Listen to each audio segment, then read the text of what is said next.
It is well documented that Christianity was introduced into Mesopotamia by saints. Thomas on his way to martyrdom in India. He was succeeded by Saint Addai, one of the 70 apostles of Christ, 72 apostles, Matthew and Mark. Saint Addai was succeeded by his student, Saint Mari, 30 years after the resurrection of Christ.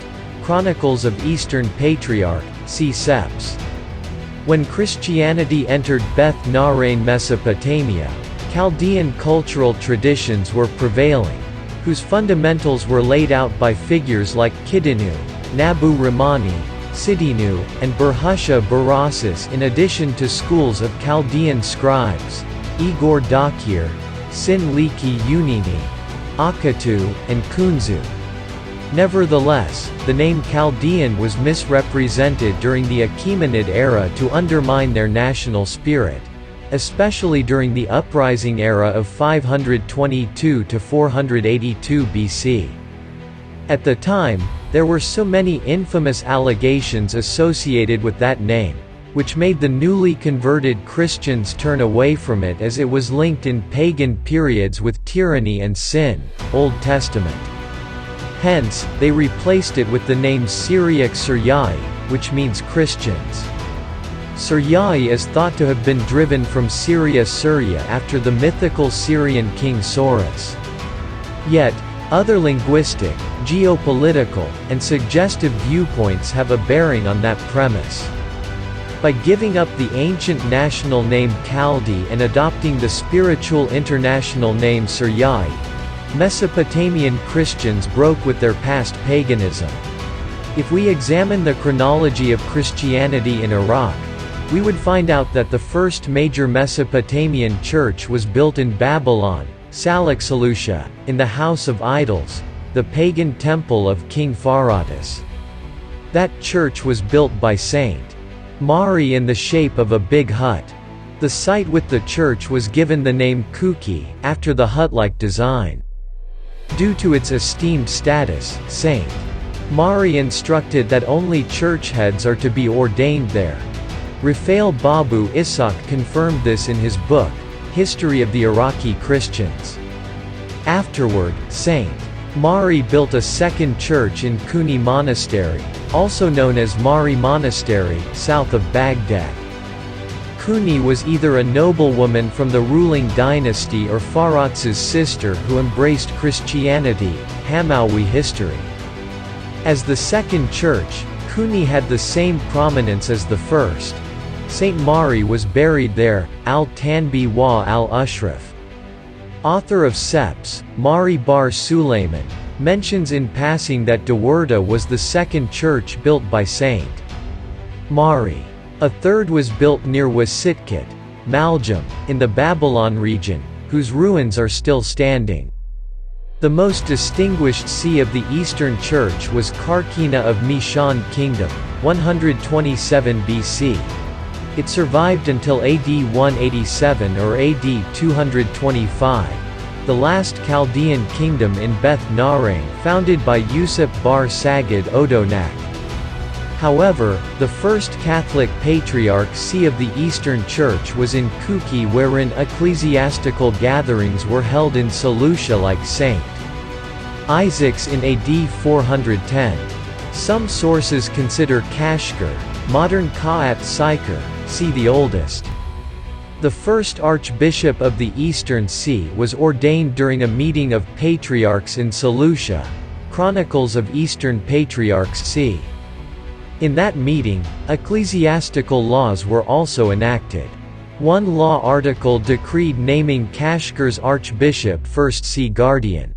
The preceding references indicate that the rise and early spread of Christianity was in mid-southern Iraq, Babylonian region, relating the visit of the three Magi kings to baby Jesus.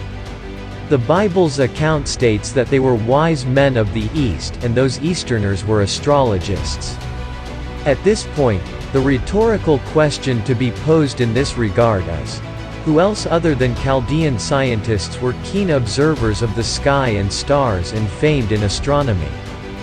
One of the most noted Chaldean figures was the astrologist Kidinu, who recorded the first two precise observations of Halley's Comet. In the era of heresies and political conflicts between the Persian and Roman empires, the Persians supported and welcomed Nestorian followers who split from the Mother Catholic Church to secure the loyalty of Mesopotamian Christians, who were accused of leaning toward Rome and keep the internal affairs of their empire stabilized. The existing state of affairs remained at status quo until the early era of Christianity's first Eastern martyrs. It was a greatly distressful time for church followers in Persia who were persecuted by the Zoroastrian kings, Shapur II, Ardashir I, Yazdegerd, and others. As time passed, Chaldeans became quite aware that Christianity does not contradict their ethnic descent. Consequently, they rejoined the Roman Catholic Church in 1445. After that, the union between Eastern and Western churches took place in the Ecumenical Council of Florence. Petrus Nasri refers to that event in his book, Ammunition of Minds thus: "As for those who converted to Catholicism, they were called Chaldeans." By that, they reintroduced their ancestors' name.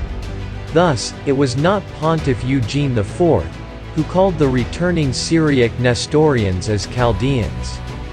That fact is also demonstrated in the following incident predating that reunion by 220 years.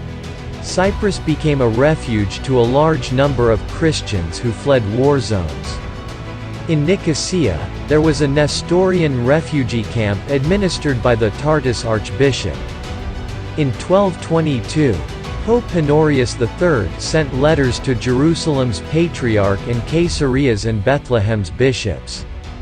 Those letters contained instructions to the Pope's messengers, who left for Cyprus to bring back Nestorians to Catholicism, and to accept the leadership of the Latin archbishop in Nicosia. However, the messengers' endeavor was not substantiated because it was opposed by Greek and Chaldean seculars. Noting that, the use of the word Chaldeans precedes the era of Pope Eugene by 200 years. In the opening sentence of the Catholic faith letter sent by Archbishop Timotheos Timothy, he states, "I am Timotheos, Archbishop of the Chaldeans." If the archbishop had the slightest doubt that he was not of Chaldean descent, he would not have presented himself as a Chaldean archbishop, bearing in mind that Chaldean was an ill-famed name, which implied committing offenses, Old Testament. Furthermore, the pontiff sanctioned that name even though it was associated with unfavorable innuendos. He called the people, he strove to bring back to the Catholic faith, the name Chaldeans, because it was the name they were known by for thousands of years before. Likewise, the author of Martyrs' Hymns, St. Marutha, founder of the Eastern Church in the early 5th century, referred to Mesopotamians by their ethnic name, Chaldeans. Marutha included that name in the 9th hymn of Friday evening, Ramsha, which describes an order to kill Christian believers. The Chaldeans furiously raised their voices together in prayer to God, God of gods. God of believers who cannot be seen will save us. That hymn about Chaldeans predates the founding Babylonian Church because it was written a millennium prior to sanctioning the Chaldean name by Pope Eugene IV. These references present factual evidence that refutes the flawed notion claiming the name Chaldean is sectarian denominational. The ethnic name Chaldean was brought back into use in the late 4th century after Christianity had gained greater influence in Mesopotamia, Kvarvaran of Babel, which at the time also included the Athuratar region. The arguments brought forward in this part of the study and the thorough evidence supporting them refute the false claims of those who oppose Chaldean aspirations by alleging that Rome gave a sectarian name, Chaldeans, to the Syriac Nestorians who re-embraced Catholicism. The irrefutable truth is that the Chaldeans' existence in their homeland, Iraq, was not affected by religious or political changes. They endured dominion by different foreign powers. They were introduced to diverse religious beliefs. Some remained pagans. Others converted to Judaism. Ultimately, they were united by Christianity for a certain period of time until the 7th century AD, when Muslim armies conquered and occupied Mesopotamia. Once more, some Chaldeans remained steadfast followers of Christianity. Others embraced the new religion in one way or another. Those who remained firmly constant Christians were also committed to their mother language and their ancestors' heritage. At this point, we arrive at the conclusion that Chaldeans are undoubtedly the most ancient ethnic nation our homeland, Beth Nahrain Mesopotamia, has ever known.